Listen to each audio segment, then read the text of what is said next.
أشهد أن لا إله إلا الله وحده لا شريك له وأشهد أن محمدا عبده ورسوله أما بعد فأعوذ بالله من الشيطان الرجيم بسم الله الرحمن الرحیم۔ سامعین و ناظرین کرام، السلام علیکم ورحمۃ اللہ وبرکاتہ۔ امت محمدیہ کے بزرگان سلف قرآن مجید، حدیث اور القائے ربانی کے تحت نسل بعد نسل بیان کرتے چلے آئے ہیں کہ اسلام میں 13ویں صدی ہجری کا آخر یا 14ویں صدی ہجری کا آغاز زمانہ ظہور امام مہدی و نزول مسیح موعود کا ہے۔ جماعت احمدیہ مسلمہ عالمگیر کے بانی سیدنا حضرت مرزا غلام احمد قادیانی علیہ السلام نے 1890 عیسوی میں اعلام الہی کی بنیاد پر امام مہدی و مسیح موعود ہونے کا دعویٰ کیا۔ ظاہر ہے کہ دنیا میں ہر دعویٰ محتاج دلیل ہوا کرتا ہے، اس لیے اللہ تعالیٰ قرآن مجید کی کئی ایک آیات میں منکرین صداقت کے بالمقابل دلیل لانے کا مطالبہ کرتا ہے۔ مثلا اللہ تعالیٰ قرآن مجید کی سورۃ الانفال کی آیت 43 میں صداقت کے ثبوت میں اور صداقت کی تائید میں دلیل قائم کرنے کی اہمیت کا مضمون بیان کر رہا ہے۔ اس آیت کے اس مضمون کے متعلقہ حصہ کا ترجمہ پیش کیا جا رہا ہے۔ اللہ تعالیٰ فرماتا ہے، تاکہ کھلی کھلی حجت کی روح سے جس کی ہلاکت کا جواز ہو وہی ہلاک ہو، اور کھلی کھلی حجت کی روح سے جسے زندہ رہنا چاہیے وہی زندہ رہے۔ اس اصول کے تحت اس پروگرام میں سیدنا حضرت مرزا غلام احمد قادیانی علیہ السلام کے دعوی امام مہدی و مسیح موعود کی صداقت پر ایک بڑی اور بنیادی دلیل پیش کی جا رہی ہے۔ احمدیت مخالف علماء احمدیت کے بالمقابل اپنے موقف کی تائید میں کوئی دلیل نہیں رکھتے۔ وہ احمدیت کے بالمقابل اپنے عقائد کی بنیاد محض اپنی ظنی باتوں پر رکھے ہوئے ہیں۔ اللہ تعالیٰ قرآن مجید کی سورۃ یونس کی آیت 37 میں یہ مضمون بیان کر رہا ہے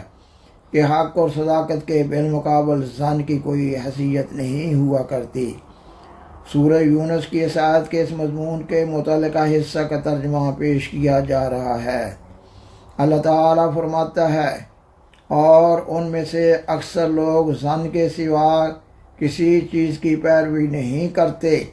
جبکہ یقیناً ظن حق سے کچھ بھی بے نیاز نہیں کر سکتا۔ سیدنا حضرت مرزا غلام احمد قادیانی علیہ السلام اپنی کتاب توضیح مرام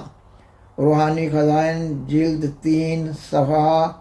51 میں اپنا دعویٰ مسیح موعود شائع کرتے ہوئے بیان فرماتے ہیں، مسلمانوں اور عیسائیوں کا کسی قدر اختلاف کے ساتھ یہ خیال ہے کہ حضرت مسیح ابن مریم اسی عنصری وجود سے آسمان کی طرف اٹھائے گئے ہیں اور پھر وہ کسی زمانہ میں آسمان سے اتریں گے۔ میں اس خیال کا غلط ہونا اپنے اسی رسالہ میں لکھ چکا ہوں اور نیز یہ بھی بیان کر چکا ہوں کہ اس نزول سے مراد در حقیقت مسیح ابن مریم کا نزول نہیں، بلکہ استعارہ کے طور پر ایک مثیل مسیح کے آنے کی خبر دی گئی ہے، جس کا مصداق حسب اعلام و الہام الہی یہی آیت ہے۔ سامعین و ناظرین کرام،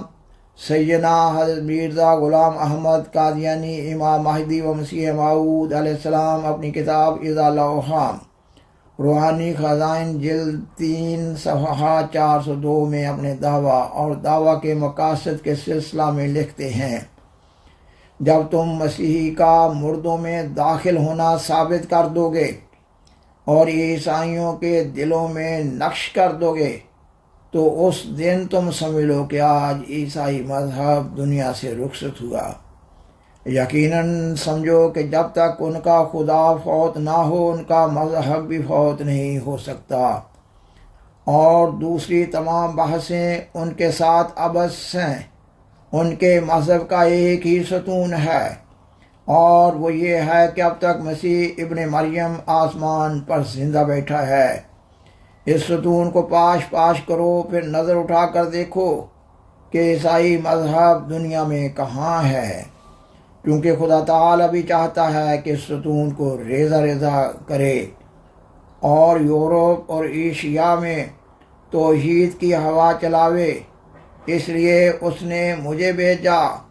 اور میرے پر اپنے خاص الہام سے ظاہر کیا کہ مسیح ابن مریم فوت ہو چکا ہے۔ چنانچہ اس کا الہام یہ ہے کہ مسیح ابن مریم رسول اللہ فوت ہو چکا ہے اور اس کے رنگ میں ہو کر وعدہ کے موافق تو آیا ہے۔ خاکسار بیان کرتا ہے کہ سیدنا حضرت مرزا غلام احمد قادیانی، امام مہدی و مسیح موعود علیہ السلام، اپنی کتاب اعضاء الاوہام کی مذکورہ عبارت میں الہام الہی کی بنیاد پر 3 بڑے امور بیان فرما رہے ہیں۔ نمبر 1 یہ کہ حضرت مسیح عیسیٰ ابن مریم علیہ السلام وفات پا چکے ہیں۔ نمبر 2 یہ کہ پیشگوئی نزول مسیح میں مسیح عیسیٰ ابن مریم علیہ السلام کے الفاظ بطور استعارہ استعمال ہوئے ہیں۔ نمبر 3 یہ کہ اللہ تعالیٰ نے آپ علیہ السلام کو امت محمدیہ کے مسیح موعود کے منصب پر فائز فرمایا ہے۔ خاکسار بیان کرتا ہے کہ آپ علیہ السلام نے ان تینوں مذکورہ امور کو اپنے دعویٰ کی اشاعت کے لیے لکھی جانے والی اپنی ابتدائی کتب فتح اسلام، توضیح مرام اور اعضاء الاوہام کے کل 636 صفحات میں قرآن مجید، حدیث اور اقوال بزرگان سلف کی روشنی میں بتائید لغت عرب و محاورہ عرب بالوضاحت تفصیل کے ساتھ بیان کر دیا ہے۔ خاکسار بیان کرتا ہے کہ اب اللہ تعالیٰ کسی انسان کو بھی ایسا الہام نہیں کرتا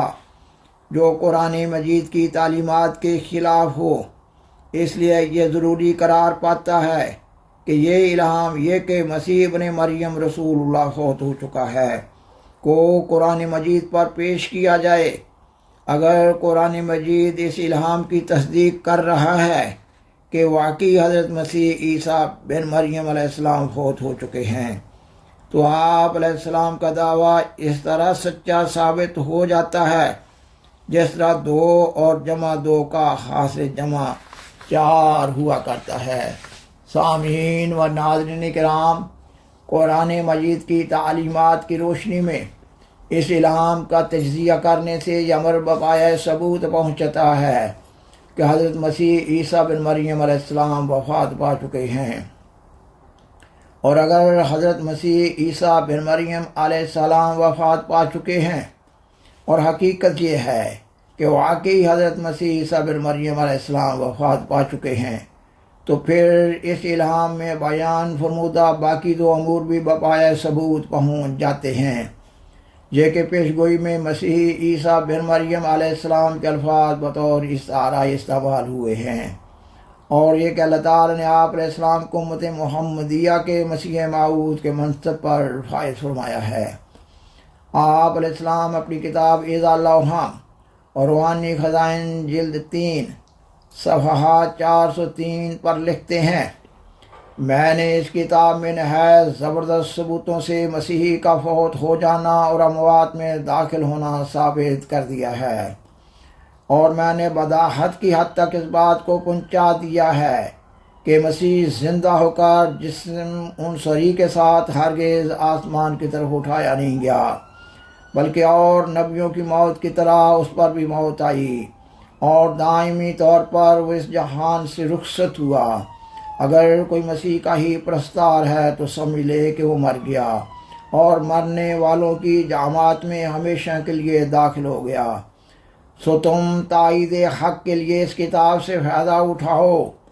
اور سرگرمی کے ساتھ پادریوں کے مقابل پر کھڑے ہو جاؤ۔ چاہیے کہ یہی ایک مسئلہ ہمیشہ تمہارے زیر توجہ اور پورا بھروسہ کرنے کے لائق ہو، جو در حقیقت مسیح ابن مریم فوت شدہ گروہ میں داخل ہے۔ میں نے اس بحث کو اس کتاب میں بڑی دلچسپی کے ساتھ کامل اور قوی دلائل سے انجام تک پہنچایا ہے، اور خدا تعالی نے اس تعلیم میں میری وہ مدد کی ہے جو میں بیان نہیں کر سکتا، اور میں بڑے دعوے اور استقلال سے کہتا ہوں کہ میں سچ پر ہوں، اور خدا تعالی کے فضل سے اس میدان میں میری ہی فتح ہے، اور جہاں تک میں دوربین نظر سے کام لیتا ہوں تمام دنیا اپنی سچائی کے تحت اقدام دیکھتا ہوں، اور قریب ہے کہ میں ایک عظیم الشان فتح پاؤں، کیونکہ میری زبان کی تائید میں ایک اور زبان بول رہی ہے، اور میرے ہاتھ کی تقویت کے لیے ایک اور ہاتھ چل رہا ہے جس کو دنیا نہیں دیکھتی مگر میں دیکھ رہا ہوں۔ میرے اندر ایک آسمانی روح بول رہی ہے جو میرے لفظ لفظ اور حرف حرف کو زندگی بخشتی ہے، اور آسمان پر ایک جوش اور ابال پیدا ہوا ہے جس نے ایک پتلی کی طرح اس مشت خاک کو کھڑا کر دیا ہے۔ خاریک وہ شخص جس پر توبہ کا دروازہ بند نہیں عنقریب دیکھ لے گا کہ میں اپنی طرف سے نہیں ہوں۔ کیا وہ آنکھیں بینا ہیں جو صادق کو شناخت نہیں کر سکتی؟ کیا وہ بھی زندہ ہے جس کو اس آسمانی صدا کا احساس نہیں؟ اور آپ علیہ السلام اپنی کتاب فتح اسلام روحانی خزائن جلد 3 صفحہ 6 پر بیان فرماتے ہیں، اے دانش مندو، تم اس سے تعجب مت کرو کہ خدا تعالیٰ نے اس ضرورت کے وقت میں اور اس گہری تاریکی کے دنوں میں ایک آسمانی روشنی نازل کی، اور ایک بندہ کو مصلحت عام کے لیے خاص کر کے بغرض اعلاء کلمہ اسلام و اشاعت نور حضرت خیر الانام اور تائید مسلمانوں کے لیے، اور نیز ان کی اندرونی حالت کے صاف کرنے کے ارادہ سے دنیا میں بھیجا۔ سامعین و ناظرین کرام، بالآخر درخواست ہے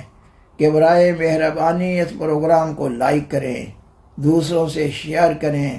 اور حضرہ کرم اس چینل کو سبسکرائب کریں۔ جزاکم اللہ تعالی احسن الجزا، وآخر دعوانا ان الحمد للہ رب العالمین، والسلام علیکم ورحمۃ اللہ وبرکاتہ۔ شکریہ۔